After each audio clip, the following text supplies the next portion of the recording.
A while back, I built an outdoor lumber storage rack, and over the past few months, I've had several people reach out asking for the plans. Problem is, I didn't make any. Today I'm bringing that project back along with a detailed set of easy to follow plans, so let me show you exactly how I built it. If you do any kind of DIY yourself, you'll quickly find out you're always in need of more and more storage, and it often feels you can never have enough. I recently picked up another load of wood from a seller on Marketplace who had listed all this wood as firewood. Now, yeah, I guess it could be firewood. However, as a DIYer, I see much more potential here than just fuel to stay warm. Plus, it's the start of summer. Who's really thinking about cozying up to a fireplace right now? I was able to get this full truckload for only 70 bucks, and I really think I stole it at that price.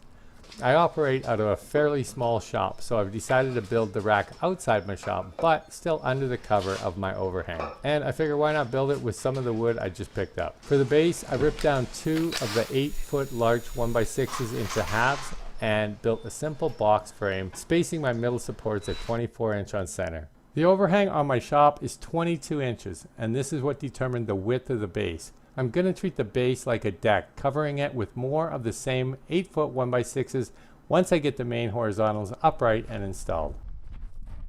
The idea is to limit the amount of anchors I actually have to drill into the stucco finish to hold the rack in place. So starting with the base, I'm going to use the bottom edge of the stucco to act as a locking brace, keeping it flush to the concrete foundation. As you can see here, the box frame has quite a bit of twist to it, hence the description firewood, I guess. I'll try to eliminate the twist by driving stakes into the ground, then leveling the box and screwing it into the ground stakes.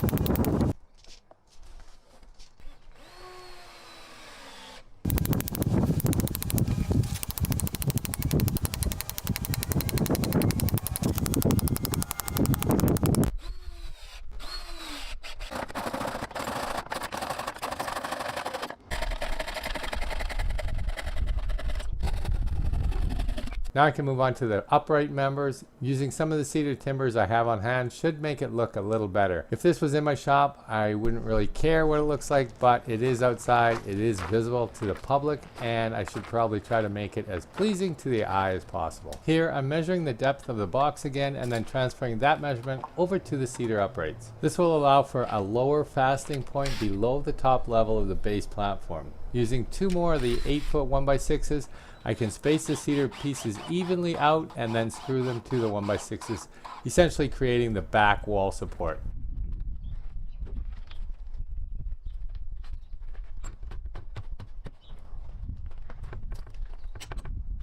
I ended up pre-drilling and installing 3 2.5 by 1/2 inch lag bolts into the stucco wall, reluctantly. There is 1/2 inch plywood behind my stucco which helped to secure and tighten it to the wall, and as I mentioned before, I am trying to eliminate too many penetrations into the outside finish of the building. I think this should be enough to hold the rack when fully loaded. Most of the weight is considered a downward load and there shouldn't be too much pull off the wall. From here I'm just decking out the base platform with more 1x6s, making sure to leave a small gap between the boards to allow for any rain or moisture to escape.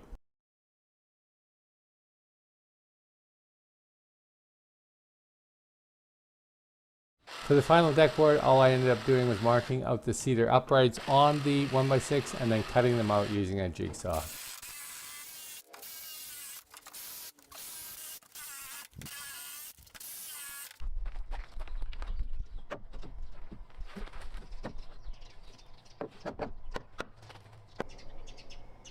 For the top shelf brackets, I basically cut my 1x6s at 22 inches to match the width of the base and then cut them diagonally corner to corner. Then screwed them to the top section of the cedar uprights and finally attaching a top support plate that overlaps the brackets to keep everything solid.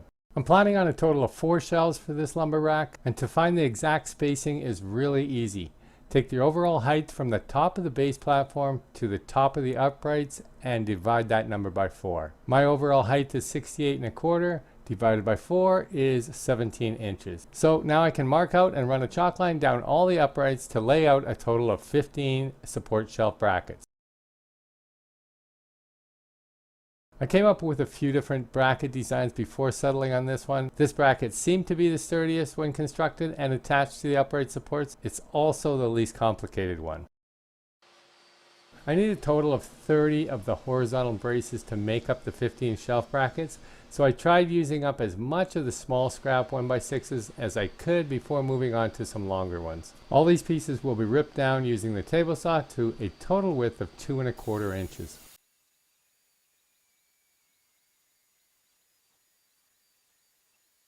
Now over to the miter saw to cut 30 pieces at 18 inches long.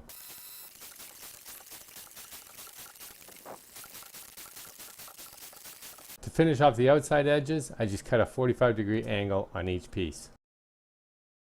The original design I built incorporated a cedar piece as the angled shelf bracket support. I've since decided to swap that out and just use the same 1x6 large material.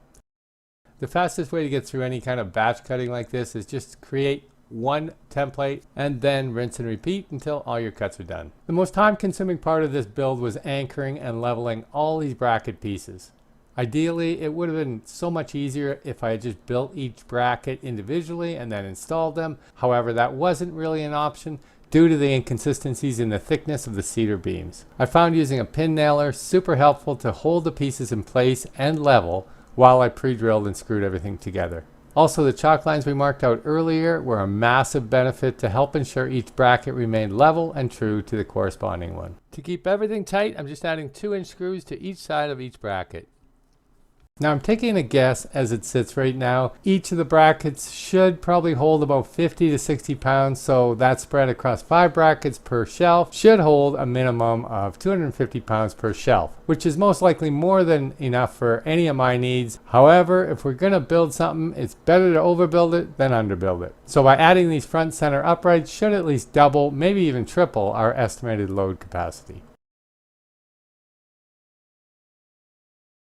Of course, this exterior lumber rack wouldn't be complete without my wife stepping in to get a coat of waterproofing on it before I load it up.